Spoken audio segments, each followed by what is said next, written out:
Hello and welcome to a short news edition of the Leveraging AI podcast. In today's show, we'll just review updates from this week.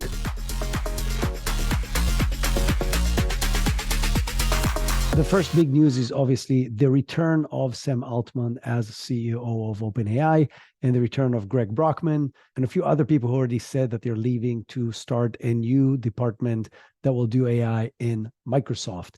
If you somehow missed all the other big news about this topic, the nonprofit board of OpenAI decided to fire Sam Altman and demote Greg Brockman from being a board member to only just holding his president position. He resigned shortly after. A few other people left with him, and more or less most of the employees threatened the board that if they will not bring Sam back, they will leave with them. Microsoft immediately hired Sam and Greg Brockman to come and work at a department that they're going to start for them as an AI division of Microsoft. And Microsoft also made an open offer to any scientist, anybody who works at OpenAI, to come work for Microsoft for the same exact compensation. That obviously put a serious threat to the existence of OpenAI, which led to the fact that the board that was very clear that they're not wanting to get Sam Altman back to basically resign and let Sam take his position back and Greg as well. A new board is already chosen, and that board is going to assign even a bigger board that will hopefully prevent that in the future. They also all agreed to give a third party the opportunity to investigate exactly what led to this situation so they can not have this craziness happen all over again. So as of right now, and this is being recorded, Sam Altman is the acting CEO again of OpenAI. Everything is back in its place. The only thing that is now questionable is the charter of OpenAI of putting humanity's best interests ahead of capitalism best interests, which was the charter. And now with everything that happened, I don't even know if that's true or not anymore. Only time will tell. The interesting thing that everybody wants to know beyond what exactly happened is the main assumption right now is that OpenAI made some kind of a quantum leap forward from a technological perspective in its research that has scared the board enough to say this is beyond the line where we're willing to go and release this to the world.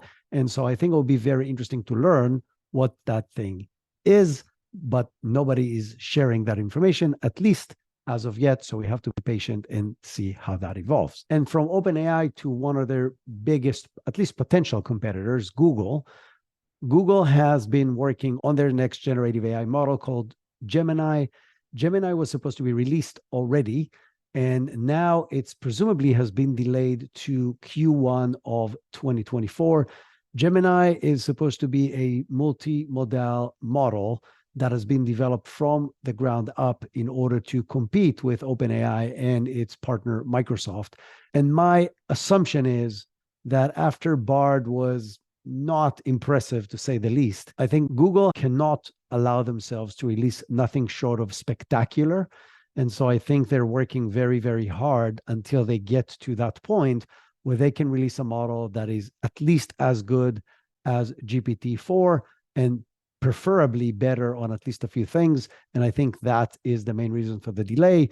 It's obviously not a simple task to develop a model that competes with the best model in the world right now. But if there's a company that can do that, that's Google, because they have more computing power, more data, more smart scientists, more resources and money to do these kind of things. So I have zero doubt in my mind that Google will play a very serious role in the future of humanity and AI in it.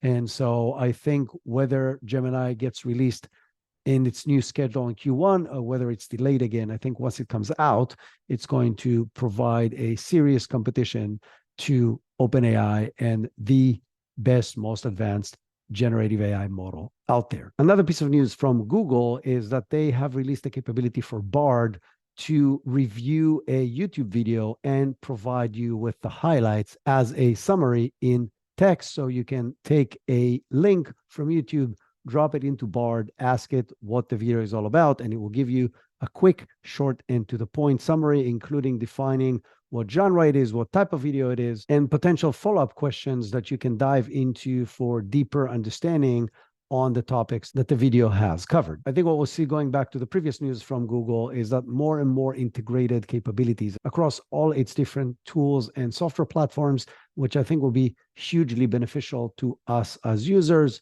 Just think about being able to use AI across everything, G Suite, YouTube, Google search, etc., when it will know what happened in the previous steps across the other platforms. That could be amazingly powerful and obviously a benefit over what OpenAI has that just provides the large language model, but it will be somewhat similar to what Microsoft is doing with OpenAI's capabilities, where they're integrating it into everything Microsoft, including Bing Search and the 365 suite, as well as their cloud services. Moving from Google to another big player in the field, as you heard me say several times before, Meta has been playing a very different game than OpenAI and Google and Anthropic and so on.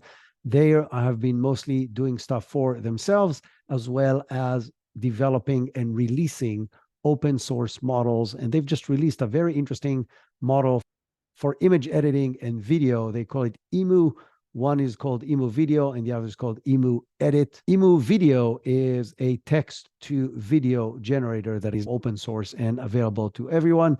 And apparently, from what people are saying, it's pretty impressive. And per what they're saying and per human evaluation, it's performing better than any other text to video model that exists today.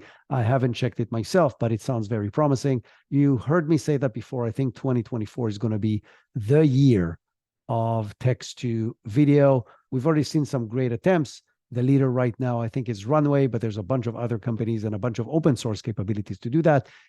And now EMU Video from Meta just provides some more capabilities to the mix. And EMU Edit allows you to edit images and create stickers from images and so on very easily just using text. And from Meta to Anthropic, Anthropic made two big pieces of news this past week.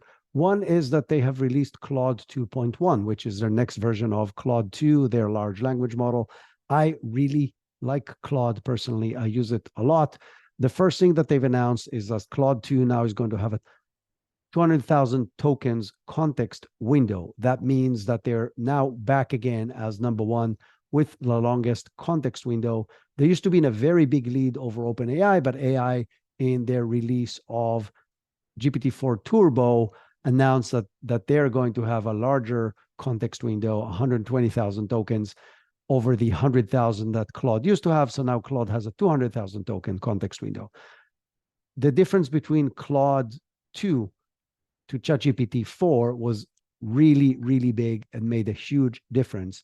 The difference now is still big. It's 120,000 tokens for OpenAI and 200,000 for Anthropic's Claude, but I'm not sure how many people are actually going to use it. And the other thing I'm not sure is the level of accuracy of the responses you're going to get if you really upload something that big.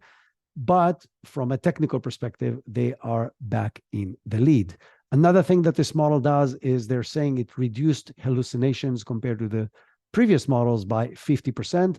This is a huge improvement, but it doesn't mean anything because it's very hard for us to know how many hallucinations were there before and how much are there right now, and is it better or worse than other models like OpenAI and Google's. And Claude 2.1 is available both on Claude.ai, the chat that you can use online for free or a paid version. And it's also available through their API, which is really hard to get from some reason compared with getting the OpenAI API, which literally anybody can get. And the second big piece of news from Anthropic with regards to Claude 2 or Claude 2.1, I should say now, is that they have slashed their per token pricing dramatically. This is done obviously in order to compete with OpenAI that have reduced their pricing when they released ChatGPT 4 Turbo, but also with the release of more and more highly capable open source models, which are becoming more available and more stable,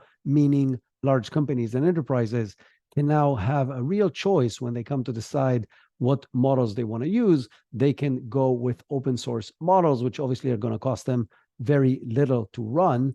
And so companies like OpenAI and Anthropic will have to find ways in order to make their services significantly more attractive financially. This is it for the news this week, and we'll come back with a regular episode with an interview on Tuesday morning as always. And until then, explore AI, test new things, and share what you find with the world and with me on LinkedIn.